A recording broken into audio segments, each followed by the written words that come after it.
ইভিএমটা দেখুন, ইভিএমটা বোতাম বন্ধ, বোতাম বন্ধ, बीजेपी বোতাম বন্ধ। पश्चिम बंगाल चुनाव में इस समय अगर सबसे ज्यादा चर्चा किसी सीट की है तो वो है डायमंड हार्बर लोकसभा क्षेत्र के फल्टा विधानसभा सीट की। यहाँ पहले सिंघम बनाम पुष्पा वाले राजनीतिक टकराव सुर्खियों में था और अब ईवीएम पर टेप लगाए जाने के आरोप ने पूरे चुनावी माहौल को और ज्यादा गर्मा दिया है।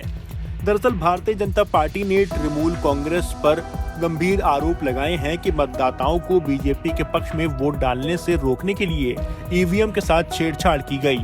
मामला इतना बढ़ गया कि चुनाव आयोग को बीच में आना पड़ा और अब प्रभावित बूथों पर रीपोल यानी मतदान के आदेश दिए गए। दरअसल फल्टा विधानसभा क्षेत्र बंगाल के डायमंड हार्बर लोकसभा क्षेत्र का हिस्सा है और यही लोकसभा सीट टीएमसी के बड़ी नेता अभिषेक बनर्जी के प्रभाव क्षेत्र में मानी जाती है।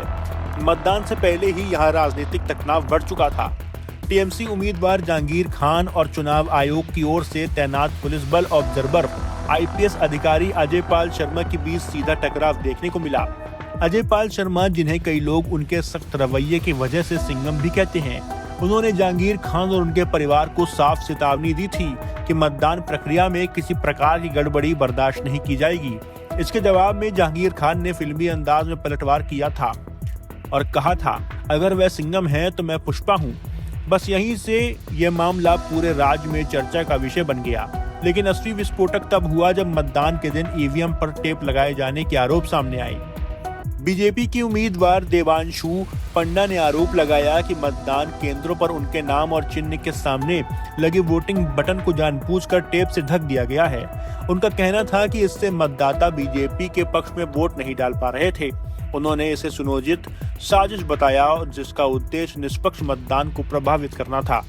बताया गया कि सबसे पहले ये मामला बूथ नंबर 144 से सामने आया। इसके बाद बूथ नंबर 170 और 169 से भी इसी तरह की शिकायत सामने आई। इस विवाद को और बड़ा बनाया बीजेपी की आईटी सेल प्रमुख और बंगाल सह प्रभारी अमित मालवीय ने। उन्होंने सोशल मीडिया पर एक कथित वीडियो शेयर किया।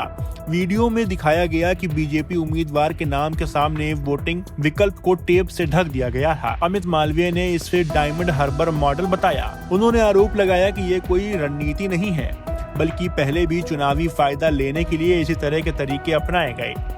उन्होंने ये भी कहा कि मुख्यमंत्री ममता बनर्जी जिस जहांगीर खान का बचाव कर रही हैं, यही उसी का असली राजनीतिक मॉडल का हिस्सा है। लेकिन यहाँ एक और बड़ा ट्विस्ट सामने आया। वीडियो में सिर्फ बीजेपी ही नहीं बल्कि सीपीएम उम्मीदवार के नाम के आगे भी टेप दिखाई दिया। यानी सवाल सिर्फ बीजेपी के वोट प्रभावित होने का नहीं था, बल्कि पूरी चुनावी प्रक्रिया की निष्पक्षता पर सवाल उठा। हालांकि सीपीएम की ओर से अभी तक इस मामले पर कोई आधिकारिक बयान नहीं आया है। अब जब मामला इतना गंभीर हो गया तो चुनाव आयोग को भी तुरंत कार्रवाई करनी पड़ी। राज्य के मुख्य निर्वाचन अधिकारी मनोज कुमार अग्रवाल ने प्रभावित बूथों पर रीपोल कराने के आदेश दिए। उन्होंने साफ कहा कि यदि इस तरह की शिकायतें सामने आती हैं तो विधानसभा क्षेत्रों में दोबारा मतदान भी कराया जा सकता है। आपके इस पूरे मामले पे क्या राय है, हमें कमेंट में जरूर बताएं और देखते रहें स्पष्ट वक्ता। शर्मा क्यों रहा? दीदी कितनी शाय है ना? वो तो है। दीदी अपने हर बॉयफ्रेंड से ऐसी ही शर्माती है। प्रिया गोल्ड CNC, मीठे में नमकीन का ट्विस्ट।